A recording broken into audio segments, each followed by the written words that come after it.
Hello, this is Kevin Barry with KJVTraining.com. Wanted to go over the recent blog that I wrote, which is called Train Like an Athlete. Week 1 is in the video here, so let's go over it. The idea of this is to train like an athlete. So what does that exactly mean?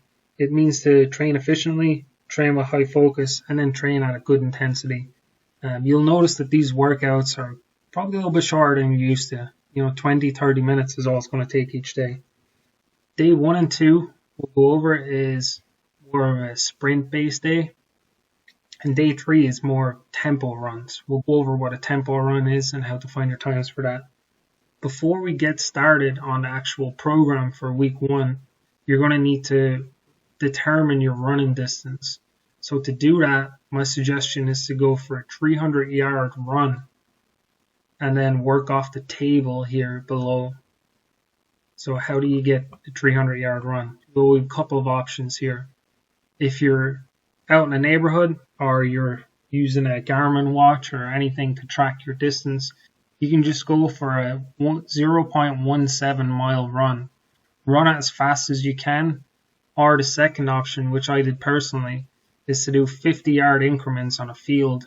So up and back is 1. Do that 3 times. That's your 300. Now, again, there's a couple more options here. You can do multiple 300s to get an average of your times, or you can go with the single one. A little bit of freedom in that. For me, I did it 3 times at 59, 64, and 68. So 63 was my average. Now let's use the chart below to find what your distances will be for your runs. We look at day 1. It's going to be 4 sets of 5 6-second sprints. Now for everybody, this template's going to be the same. It's going to be time-based versus distance. That means that you're going to have to track your own distances each session. So let's take a look how that will work. For me, 4 sets of 5 6-second sprints. I'm going to take a look down.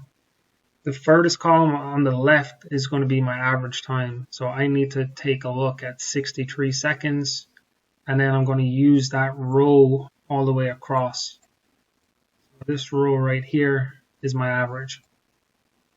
Day 1, it's going to be 4 sets of 5 6-second sprints. How far is 6 seconds for me? 6 seconds here. I'm going to work up. My distance for day 1 is going to be 40 yards. My day 2 run for week 1 is going to be 3 sets of 6 3-second sprints. Now let me take a look again. 3 seconds for me is going to be 20-yard run. So that's day 1 and 2. Day 3 is going to be a tempo run. We're going to use the table below this one I have highlighted, and that will give us our tempo run pace. 1 set of 20 100-yard runs. So let's go over that a little bit. For the pacing chart, again, 63 seconds is my time. 27 seconds this time. So this is the opposite. We need to find the time. We already know the distance. 27 seconds for my tempo run for every 100 yards. Then I'm going to rest for 27 seconds. If my average time for 300 was 60 seconds, my goal time is 26, and I'm going to take 26 seconds rest.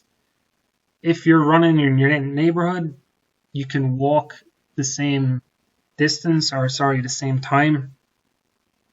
I chose to just stand in place in the neighborhood where I was running. So 26 seconds on, 26 off if you do run a 60-second 300-yard. Week 2 will come out next week. If you do have any follow-up questions, would love to hear from you guys. Thank you.